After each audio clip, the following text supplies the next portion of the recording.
योग वशिष्ठ महारामायण सुनते रहने के लिए हमारे चैनल को सब्सक्राइब करें और बेल आइकन जरूर दबाएं।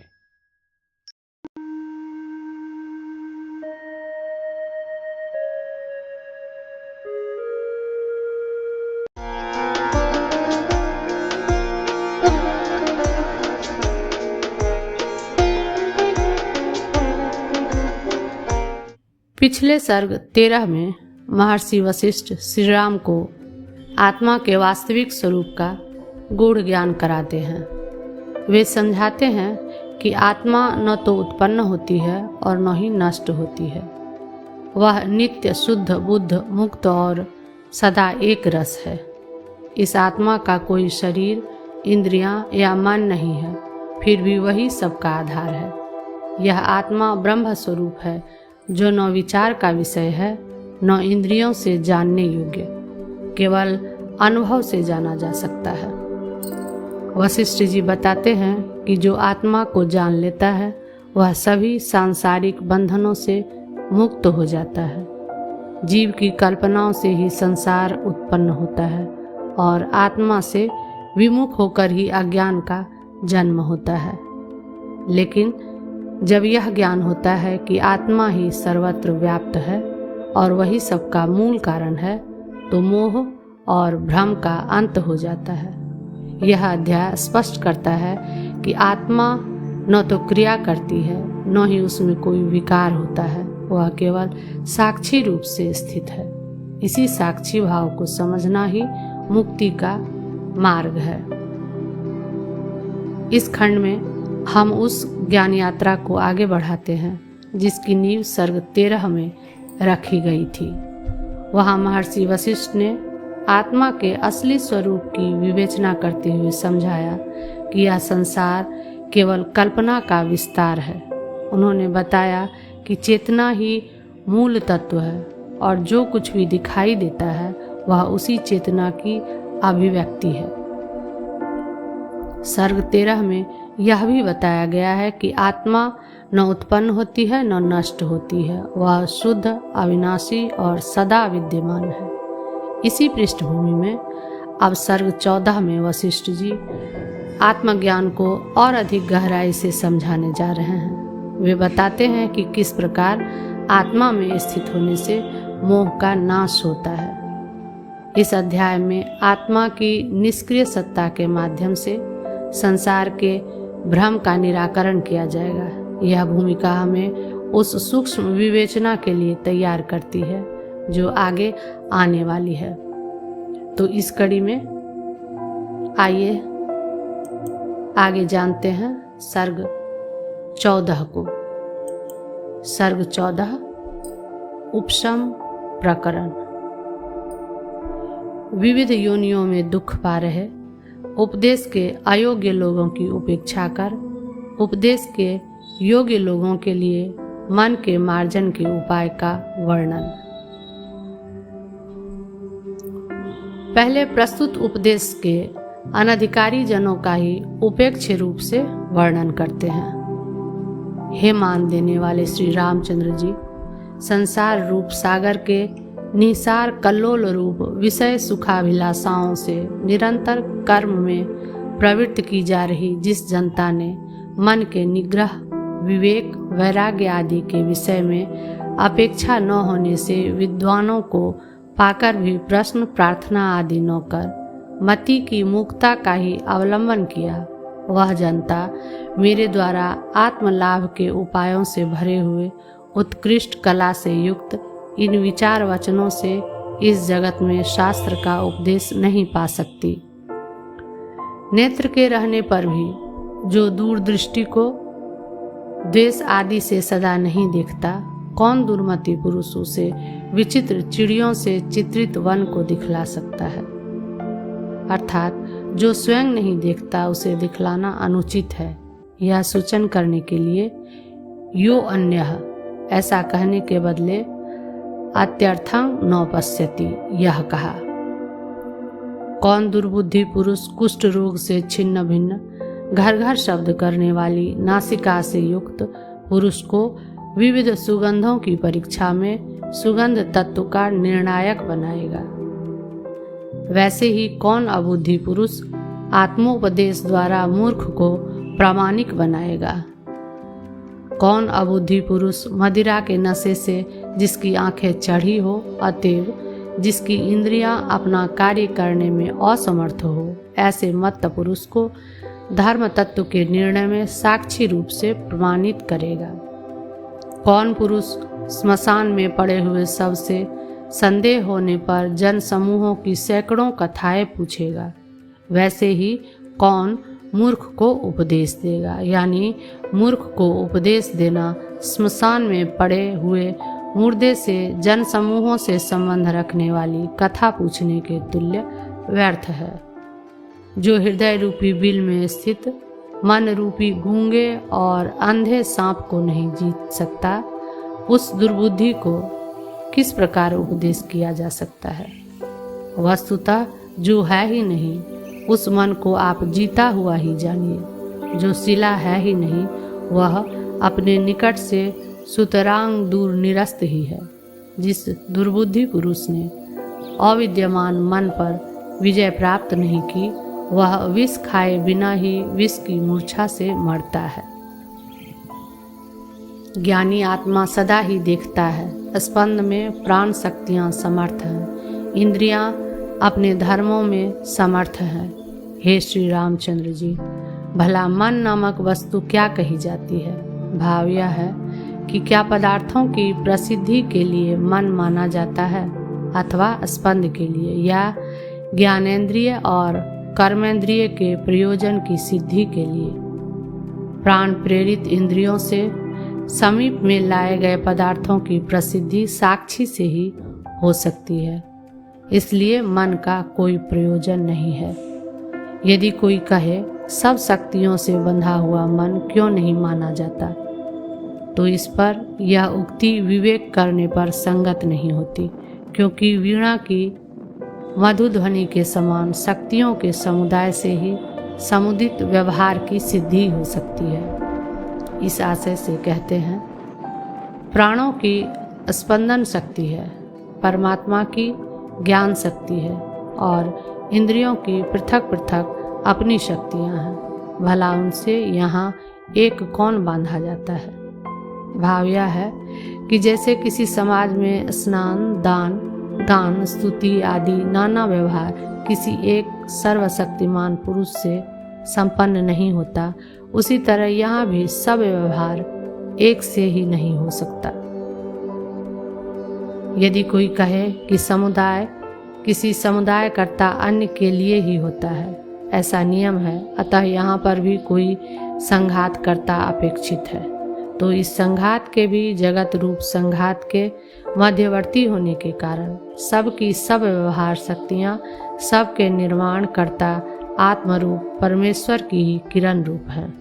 अतः यह संघात भी उन्हीं के लिए सिद्ध होगा और चेतन मन के लिए नहीं। इसलिए प्रति शरीर भिन्न चेतन मन की सिद्धि नहीं हुई। इस आशय से कहते हैं, ये सब व्यवहार शक्तियाँ सर्वशक्तिमान परमात्मा की ही किरणें हैं। मन आदि शब्द वाच्यता एवं पृथकता आपकी कहाँ से उदित हुई? चेतन जीव इसका अधिष्ठाता हो, वह चित्त रूप लगाम के बिना इंद्रिय रूपी घोड़े को काबू में रखने के लिए समर्थ नहीं हो सकता, इसलिए चित्त भी सिद्ध हो ही गया। ऐसा यदि कोई कहे तो उस पर कहते हैं, जीव रूप से जो कहा गया है उसको और जिसने इस जगत को अंध बना डाला है, उस चित्त को भी आप असत ही जानिए, उसकी कौन शक्ति है? भाव यह है कि जीवती और चित्त में वो चौ। यों आपने जो दो कहे हैं वे क्या है? क्या आत्मा में भिन्न कोई अन्य चेतन है या अचेतन है? प्रथम पक्ष तो बन नहीं सकता, क्योंकि नान्यो अतो अस्ति दृष्टा, नान्यो अतो अस्ति श्रोता। इस श्रुति से ब्रह्म से अतिरिक्त अन्य चेतन का निषेध है। दूसरे पक्ष में अचेतन को चेतन पदार्थ की आवश्यकता होने से इंद्रियों से उसमें कोई अंतर नहीं रहा, अतः इंद्रिय अधिष्ठान शक्ति उसमें नहीं हो सकती है। इस सब हेतुओं से आप उन दोनों को असत ही जानिए। अपने से कल्पित मन से जिनकी परमार्थ दृष्टि जल गई है, उन लोगों की दुख परंपरा को देखकर मेरी करुणा से सराबोर मति मानो व्यामोह घबराहट को प्राप्त हो जाती है, क्योंकि उनकी दुख निवृत्ति का उपाय खोजने पर करोड़ों वर्षों में भी नहीं मिल सकता। जिस दुख का कोई निमित्त होता है, उस दुख का निमित्त के निवारण से निवारण किया जा सकता है। मूर्खों का दुख तो निर्मित है, अतः उसका निवारण नहीं हो सकता, इस आशय से कहते हैं। यहाँ पर दूसरा कौन है जिससे मूर्ख को खेद होता है, जिससे कि मूर्ख संतप्त होता है। गधे और मूर्ख दुख के लिए ही उत्पन्न होते हैं, इनके लिए शोक करना ठीक नहीं है, क्योंकि इनके सदृश असंख्य मूढ़ योनियां दिखाई देती हैं, उनके समान ही ये भी उपेक्षणीय हैं। निरंतर पैदा होने वाले जड़ पापी दुर्बुद्धि सागर से बुदबुदों की तरह विनाश के लिए ही विविध योनियों में पैदा होते हैं। देखिए, प्रत्येक देश में प्रतिदिन पशु हिंसा स्थान में नियुक्त लोगों द्वारा कितने पशु मारे जाते हैं, इसमें कौन सी विलाप करने की बात है। भूमि में उत्पन्न होने वाले जीवों में से डांसों और मच्छरों का प्रतिदिन वायु संहार कर डालता है, इसमें कौन सा शोक है। प्रत्येक दिशा में, हर एक वन में, बड़े बड़े पर्वतों पर शबर आदि लाखों मृगों को मारते हैं, इसमें भला विलाप की क्या गुंजाइश है। निर्दय बड़ी मछली जल में छोटे छोटे अनेक अनेक जल जीवों को अपने आहार के लिए काटती है, इसमें कौन सा शोक है। अब बलवानों द्वारा दुर्बलों के पीड़न का परंपरा द्वारा उपादन करते हैं। भूखी मक्खी परमाणु कण के समान सूक्ष्म लीख को खाती है, उसको भूखी मकड़ी खा जाती है। चंचल मकड़ी को भी जंगली डांस खा डालता है, उस डांस को मेढक खा डालता है। मेढक को भी सांप निगल जाता है। भयंकर सांप को गरुड़ मार डालता है और नेवला काट डालता है। नेवले को बिलाव मार डालता है और बिलाव को कुत्ता काट डालता है। कुत्ते को भालू मार डालता है, भालू को बाघ मार डालता है। बाघ के ऊपर सिंह आक्रमण करता है और सरभ नाम का मृग सिंह को खा डालता है। गरज रहे मेघ के अपने ऊपर चलने पर उसको सहन न करने से उछलकर पत्थरों की चट्टानों पर गिरने के कारण मेघ द्वारा सर्वनाश को प्राप्त होता है और मेघ वायु से उड़ाए जाते हैं। वायु पर्वतों से जीते जाते हैं, पर्वत वज्र से चूर चूर किए गए हैं। वज्र भी इंद्र का वशीभूत है, इंद्र को विष्णु बनाते हैं। विष्णु भी सुख दुख दशाओं से भरी हुई जरा मरण से अपने भोज्य अन्न के समान पालित जंतुता को प्राप्त होते हैं, और जंतु भी जो महाकाय है और विद्या तथा आयुधों से युक्त है, तथापि लीख मच्छर खटमल मक्खी आदि शरीर में लगे हुए जीवों से खाए ही जाते हैं। इस प्रकार आदि भौतिक दुखों से चारों ओर छिन्न भिन्न आध्यात्मिक और आदि भौतिक दुखों से जर्जरित जीव व्यर्थ मोहवश परस्पर खाया जाता है और आगे खाने के लिए कुछ अंश में रक्षित भी होता है। विविध भूतों की जातियां निरंतर नष्ट होती हैं और निरंतर लीखें जुए चींटियां आदि बहुत से जीव उत्पन्न होते हैं। जल में मछली जल हाथी मगर आदि जीव पैदा होते हैं। भूमि के अंदर बिच्छू आदि कीड़ों के समूह उत्पन्न होते हैं। आकाश में भी आकाश पक्षी आदि उत्पन्न होते हैं एवं वन पंक्तियों में सिंह व्याघ्र मृग आदि पैदा होते हैं। प्रत्येक दिशा में प्राणियों के शरीरों में भी कीड़े जुए आदि विचित्र जीव पैदा होते हैं।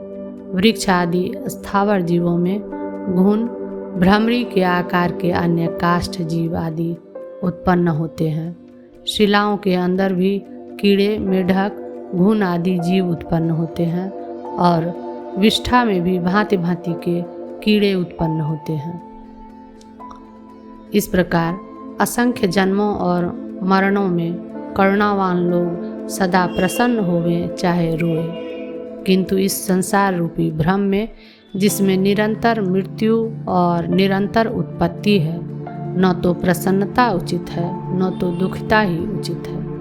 भाव यह है कि द्वेष न होने के कारण दूसरे की पीड़ा के अभिनंदन की तरह स्नेह न होने के कारण दूसरे की पीड़ा के लिए रोदन भी ठीक नहीं है, किंतु उपेक्षा ही उचित है।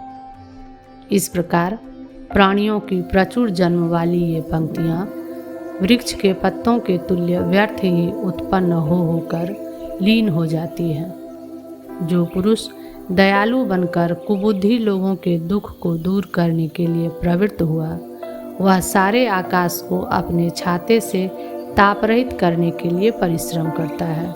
यानी कुबुद्धियों के दुख को दूर करना अपने ऊपर ताने हुए छाते से सारे आकाश के ताप को दूर करने की तरह असंभव है। संसार में पशु पक्षी सरीखे लोगों को उपदेश देना उचित नहीं है। भला वन में ठूठ के निकट कथा का अर्थ कहने से कौन प्रयोजन सिद्ध हो सकता है। जिन्होंने अपने मन को विषयों में फैला रखा है, उन मनुष्यों और पशुओं में क्या अंतर है।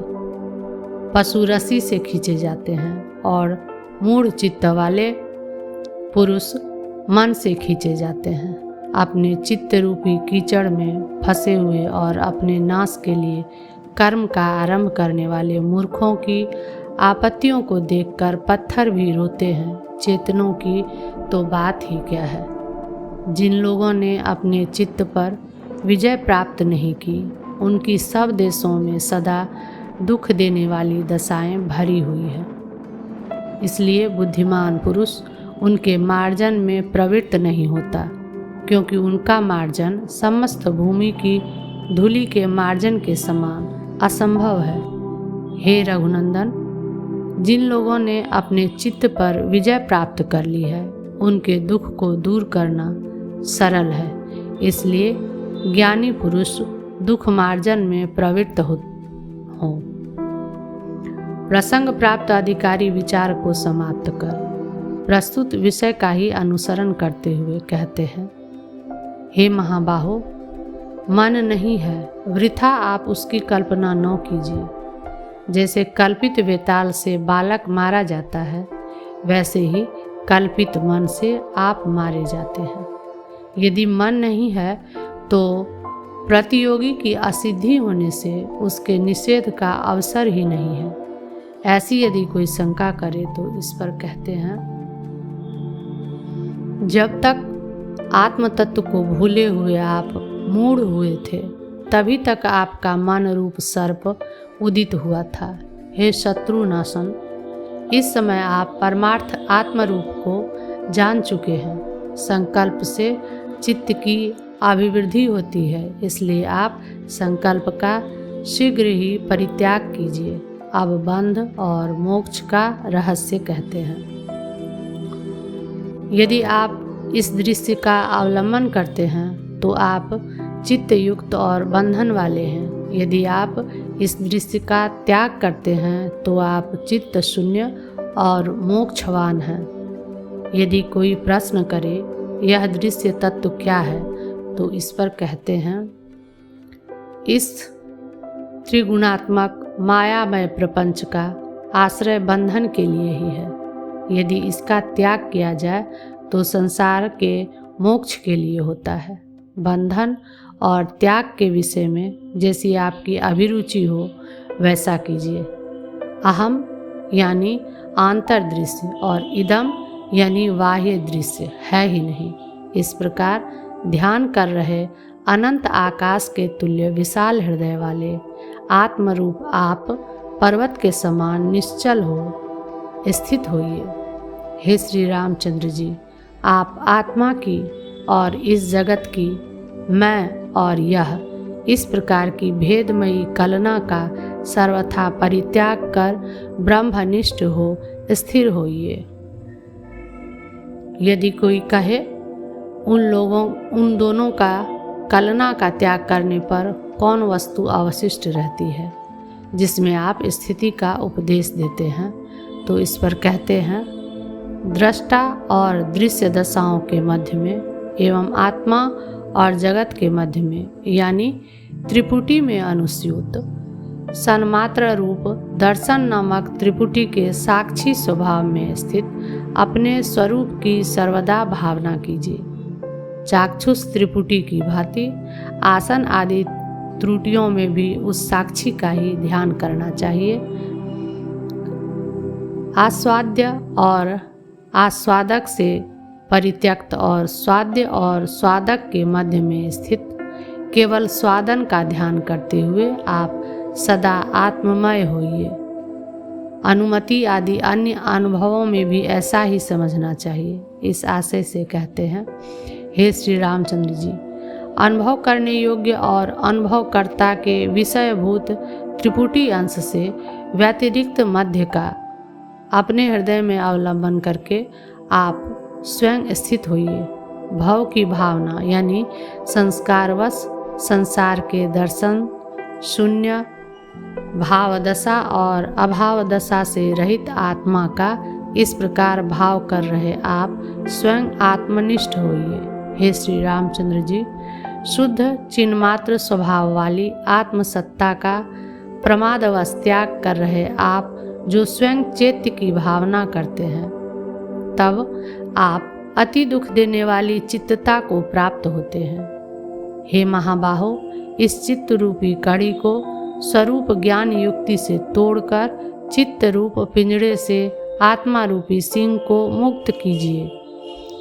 जब आप परमात्म दशा का त्याग कर तेजी से चैत्य की ओर गिरते हुए संकल्प को प्राप्त होते हैं, तब चैत्य को देखते हैं।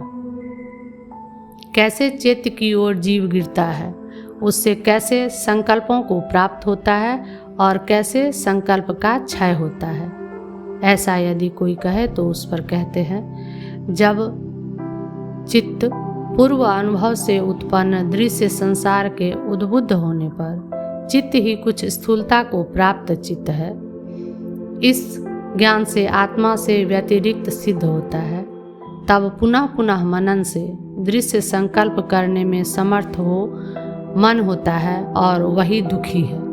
अपने से अतिरिक्त मन है, इस संवित के त्याग से तो वह नष्ट हो जाता है। यह संपूर्ण जगत आत्मा ही है। अंदर ऐसे ज्ञान का उदय होने पर उपहित चित्तता कहाँ है, उपाधि रूप चित्त कहाँ है, चित्तवृत्ति से व्याप्त चैत्य कहाँ है और चित्तवृत्ति कहाँ है, अर्थात कुछ भी शेष नहीं रहते हैं। हे श्री रामचंद्र जी, मैं आत्मा हूँ, इस प्रकार अनुभव में आ रहे देह इंद्रिय आदि से युक्त जीव हूँ, केवल इतना ही तुच्छ चित्त है। यह इस प्रकार अनादि और अनंत दुख का विस्तार करता है। मैं ब्रह्म ही हूँ, ब्रह्म से अतिरिक्त जीव नामक परमार्थ सत्य कुछ कहीं नहीं है। यही चित्त का विनाश है, इसी को परम सुख कहते हैं। हे श्री रामचंद्र जी, आत्मा ही यह जगत है, ऐसा निश्चय होने पर चित्त की औसतता अर्थतः संपन्न हो जाती है, इसमें कोई संदेह नहीं है। मनुनाश के उपाय का उपसंहार करते हैं। परमार्थ तत्व का ज्ञान होने से यह जगत आत्मा ही है, ऐसा निश्चय स्थिर हो जाता है। तब आप मन को जैसे सूर्य की कांति से अंधकार का विनाश होता है, वैसे ही विनष्ट कीजिए। जब तक मन रूपी सांप शरीर में है, तब तक महाभय रहता है। मन रूप सर्प को समाधि से हटा देने पर भय का अवसर कहाँ से है? हे अनघ, यह अति बलवान चित्त रूप वेताल एकमात्र भ्रांति से उत्पन्न हुआ है। सम्यक ज्ञान रूपी मंत्र से उसका जबरदस्ती विनाश कर डालिए। देह रूपी घर के बलवानों में श्रेष्ठ चित्त रूप यक्ष के चले जाने पर आप मानस चिंता शून्य और व्याकुलता रहित होइए। आपको कोई भय नहीं है। आत्मलाभ से सब कामनाओं की प्राप्ति होने पर राग रहित, अतएव बाह्य सुखों के साधनों के उपार्जन से हीन ही मैं हूँ, केवल इतने से ही आपकी चित्त सत्ता नष्ट हो गई है। आप दुख रहित उत्तम परम पद को प्राप्त हो गए हैं। इस प्रकार मुमुक्षा भी जिसके अंतःकरण में शांत हो गई, ऐसे आप स्थित होइए। 14वां सर्ग समाप्त।